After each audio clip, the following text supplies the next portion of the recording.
कहता है। दोस्तों कहते हैं कि फिरौन ने अपने वजीर हामान को हुक्म दिया कि मेरे लिए आसमान के रास्तों तक एक ऊंचा महल बनाओ, मैं उस पर चढ़कर देखूंगा, शायद मैं आसमान पर जाने वाले रास्तों तक पहुंच जाऊं और वहां जाकर हजरत मूसा अलैहिस्सलाम के खुदा को झांक कर देखूं। मेरे गुमान के मुताबिक मेरे अलावा किसी और खुदा के वजूद का दावा करने में मूसा अलैहिस्सलाम झूठे हैं। ये बात भी फिरौन ने अपनी कौम को फरेब देने के लिए कही, क्योंकि वो जानता था कि बरहक माबूद सिर्फ अल्लाह है और फिरौन अपने आप को फरेबकारी के लिए माबूद ठहरा रहा है। जब हामान को ये हुक्म मिला तो उसने ईंटें बनाने और चूना पकाने का काम फौरी तौर पर शुरू कर दिया और महल बनाने के लिए हर चीज का इंतजाम किया जाने लगा। सारी दुनिया के कारीगरों को इकट्ठा किया जाने लगा। कहते हैं कि मजदूरों के अलावा सिर्फ कारीगरों की तादाद ही 50,000 से ज्यादा थी। 7 साल में ये महल तैयार किया गया और इसकी जो बुलंदी थी उसकी मिसाल दुनिया के पैदा होने से लेकर आज तक नहीं मिलती। ये महल फिरौन की ख्वाहिशात के मुताबिक तैयार किया गया था, लेकिन दोस्तों याद रहे कि यही महल फिर फिरौन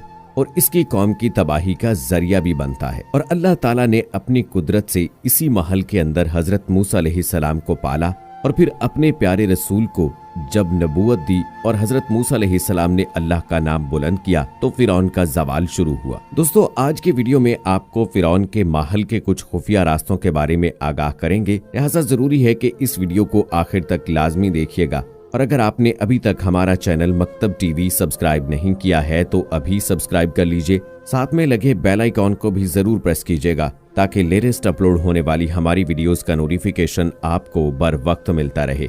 वीडियो को लाइक करें, शेयर करें अपने दोस्तों के साथ और कमेंट बॉक्स में अपनी राय का इजहार जरूर कीजिएगा। दोस्तों रिवायात में आता है कि जब फिरौन का महल तैयार हुआ और उसको उसकी ख्वाहिशात के मुताबिक तैयार किया गया तो हजरत मूसा अलैहिस्सलाम पर यह शक गुजरा और आप अलैहिस्सलाम को इस बात का दिली सदमा पहुंचा। तो हजरत मूसा अलैहिस्सलाम पर अल्लाह ताला ने वही भेजी कि इस ख्याल को तर्क कर दो और इसके बारे में मत सोचो, क्योंकि मैं इस महल को एक लम्हे में ही बर्बाद कर दूंगा। रिवायात में आता है कि जब महल तैयार हुआ तो फिरौन और इसके खास लोग महल की छत पर चढ़े और उन्होंने आसमान की जानिब तीर बरसाए। जब ये तीर वापस आए तो वो खून से आलूदा थे। तो फिरौन और फिरौन के हवारी कहने लगे कि हमने मूसा अलैहिस्सलाम के रब को कत्ल कर दिया, नाउज बिल्ला। फिर अल्लाह ताला ने हजरत जिब्राइल अलैहिस्सलाम को हुक्म दिया तो उन्होंने अपना पर मारकर उस महल के 3 टुकड़े कर दिए। इनमें से एक टुकड़ा समंदर में गिरा, एक टुकड़ा हिंदुस्तान में गिरा और एक टुकड़ा मगरिब में जा गिरा। और एक रिवायत में ये बात भी मिलती है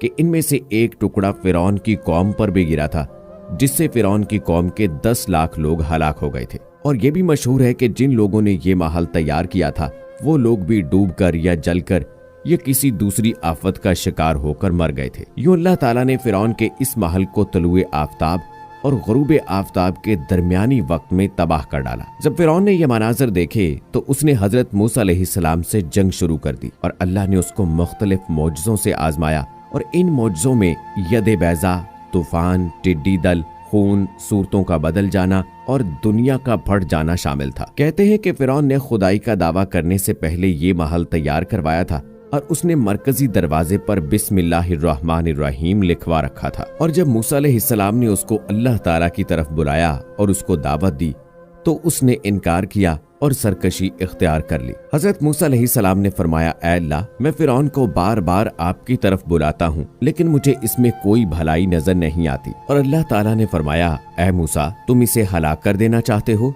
और फरमाया कि तुम इसके कुफर को देख रहे हो और मैं इस नाम को देख रहा हूँ जो उसने अपने दरवाजे पर लिखवा रखा है। याद रहे कि अल्लाह ताला के नाम की बड़ी बरकत है और अल्लाह ताला के नाम की बड़ी अजमत है। अल्लाह ताला अपने नाम की लाज जरूर रखता है। अब खुद ही सोच लें कि अगर यही अल्लाह का नाम हमारे घरों के दरवाजों पर मौजूद हो तो किसी हराम चीज की क्या मजाल कि वो हमारे घर में घुसे। और इसी तरह अगर ये नाम हमारे दिल के दरवाजे पर हो तो हमारे दिल में कोई हराम ख्याल दाखिल तक न हो सकेगा। दोस्तों कहते हैं कि फिरौन के महल का जो टुकड़ा हिंदुस्तान में गिरा था ये वो टुकड़ा था कि जो खुफिया तौर पर तामीर किया गया था। सोशल मीडिया पर कुछ ऐसी खबरें सामने आ रही हैं कि वो टुकड़ा जो हिंदुस्तान में गिरा था उसको तलाश कर लिया गया है और इसमें वो खुफिया रास्ते भी तलाश किए जा रहे हैं जो फिरौन ने अपने आप को छुपाने के लिए या फिर अपने भागने के लिए बनवा रखे थे। दोस्तों इस बात में कितनी सच्चाई है इस बारे में सही तौर पर तो कुछ भी नहीं कहा जा सकता कि ये टुकड़ा जो हिंदुस्तान में गिरा था ये कहाँ मौजूद है, क्योंकि अभी तक सही सनद के साथ कोई भी रिवायत सामने नहीं आई है जिसमें ये बताया गया हो कि ये टुकड़ा कब दरियाफ्त हुआ और कहाँ मौजूद है। दोस्तों, इसके बारे में अगर आपके पास कोई इन्फॉर्मेशन हो तो हमारे